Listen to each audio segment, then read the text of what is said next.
Chapter 15, That Old-Time Religion, Software.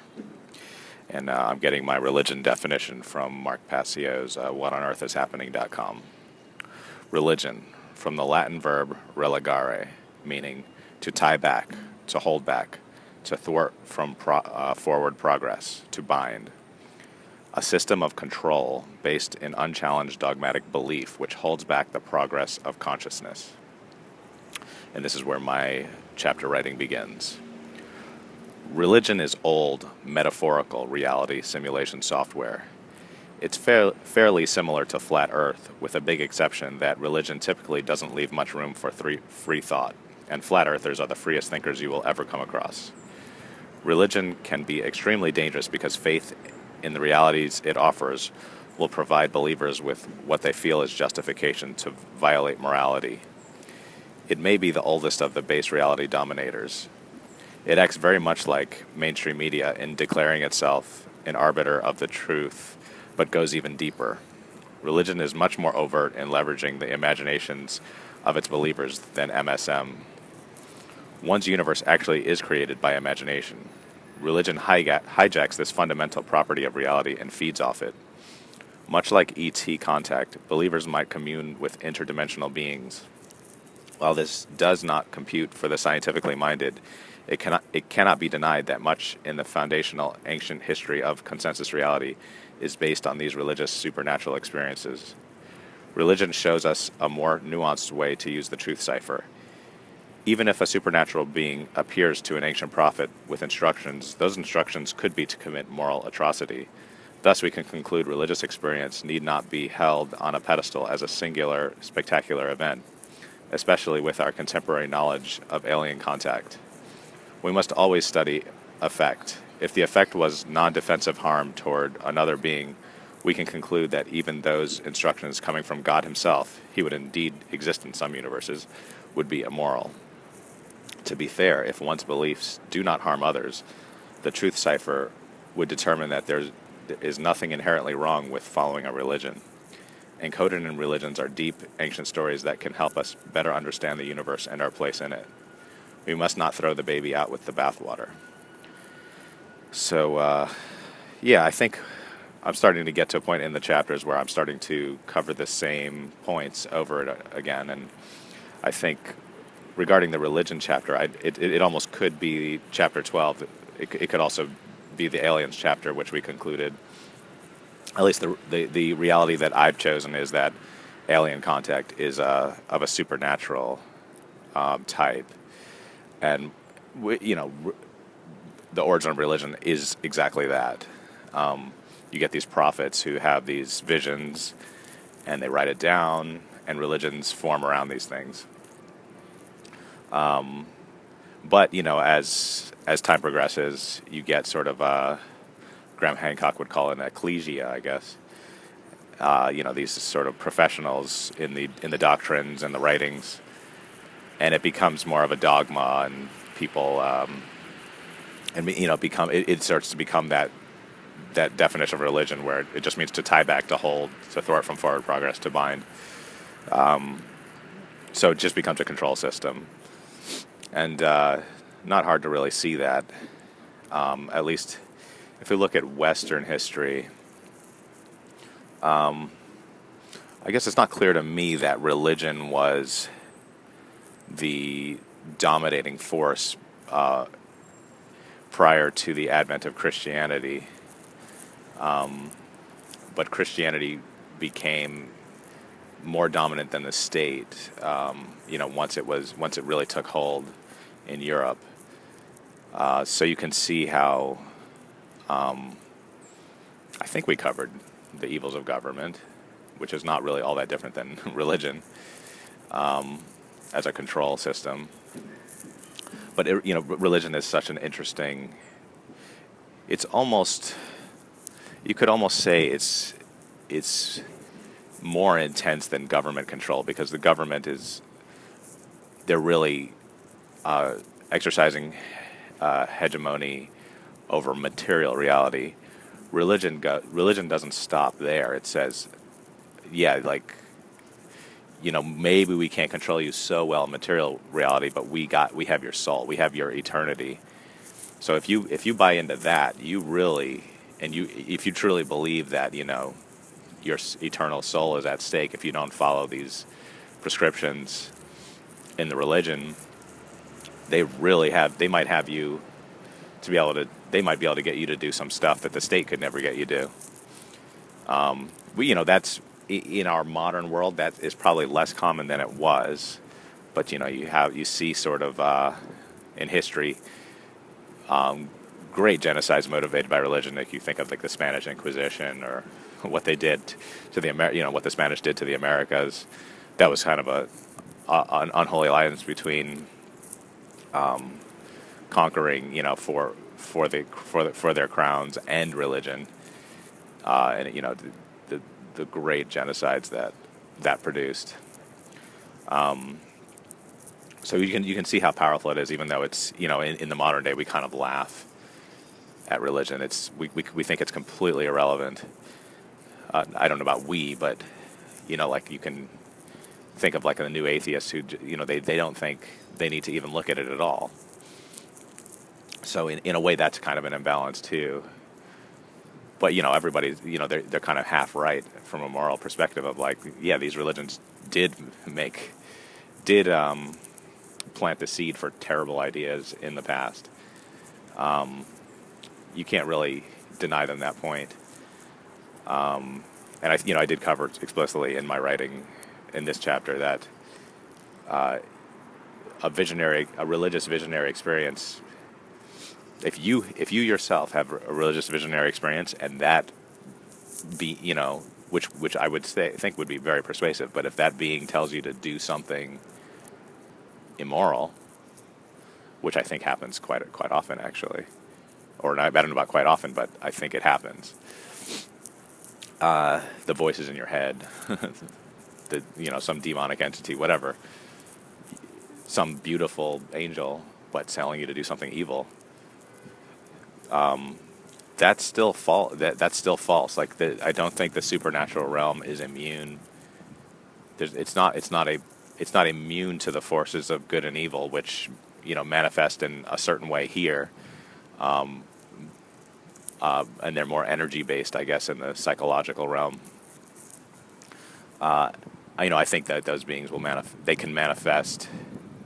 I think they're all energies, and we kind of anthropomorphize them so that we can understand them. If you're in a religious mindset, some sort of dark, negative energy is going to manifest as some sort of demonic entity. I think most people can understand that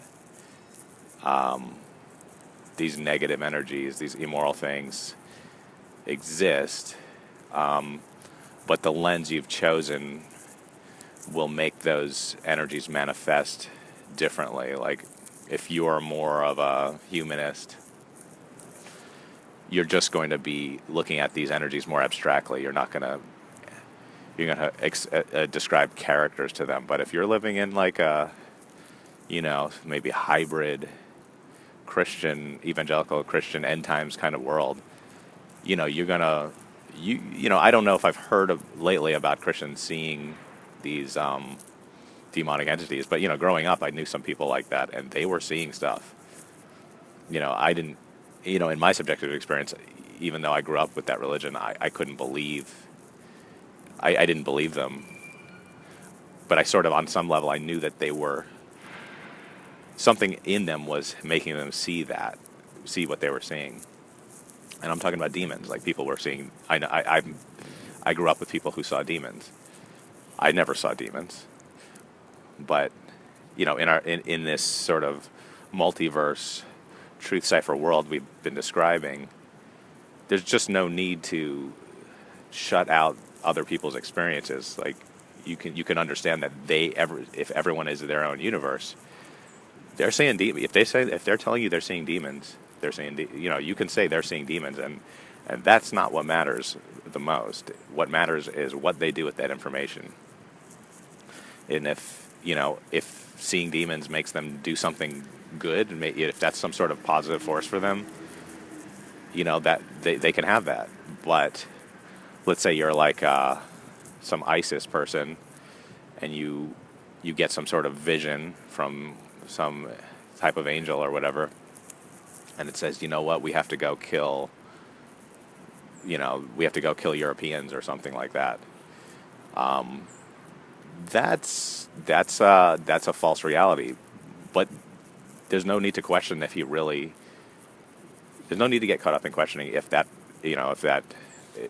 radical Islamist saw the vision, because it doesn't matter. The effect is what matters, and that's sort of where we have to go. With the Truth Cypher, we have to go higher than all that supernatural reality and material reality and consensus reality. We have to just look at these effects in a moral way.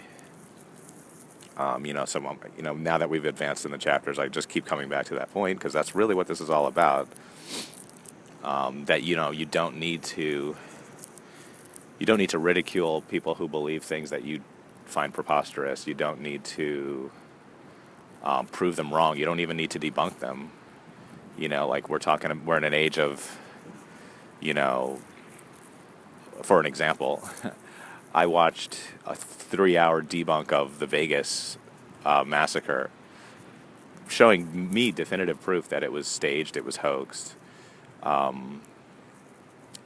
Possibly nobody even died, because we can't, there's no footage that would convince you that somebody was shot. It's just sort of the way the footage is presented is like they're telling you something, but you're not actually seeing it. So, however, I don't know. It's we're looking at things through the filter of media, and in this theory, so for some people, they're living in a dimension where 58 people died in Vegas, and other people are finding facts that show that it didn't happen the way it's been rolled out. And you get to choose that reality, just like you get to choose a religion. And for myself, if we want to talk about Vegas, I've chosen a reality where Vegas didn't happen, where it's a hoax. Because if you accept, because the effect of that event, if you accept the any one of many mainstream narratives, you get down a rabbit hole where you're kind of forced to choose a position that has a bad effect, has an immoral effect. That's the essence of me using the Truth Cypher. So, reality has presented enough facts for me to, credibly choose an effect where, I think mankind is the better for it. But we're talking about religion, and it's the same thing. Like I think it's completely possible for someone to choose a religion and have positive effects.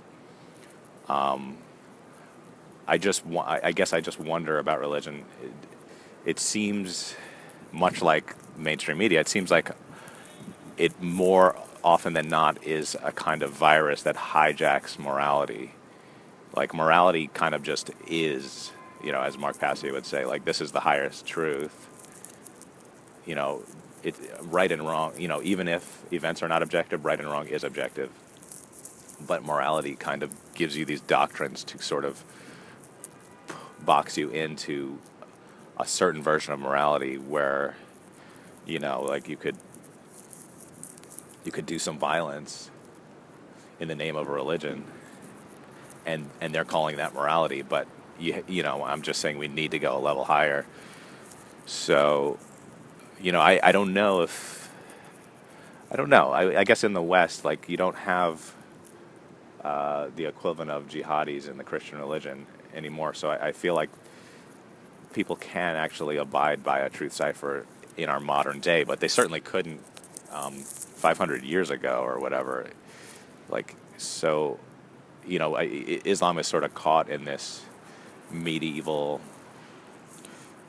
dogma. Although I think, I also think that most Muslims are not going to go out and kill people. It's just that the percentage of Muslims that could buy into a murderous ideology thinking they're being moral is dramatically higher than it is in the Western, in the other Western religions, or I guess I'm considering Islam kind of a Western religion, even though it's one could argue the semantics of that.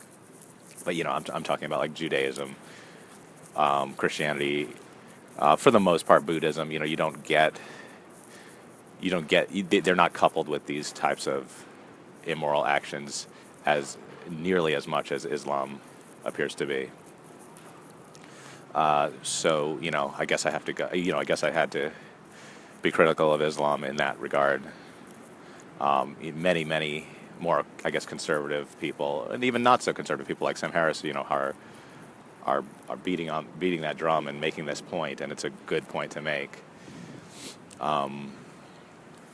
So, that's sort of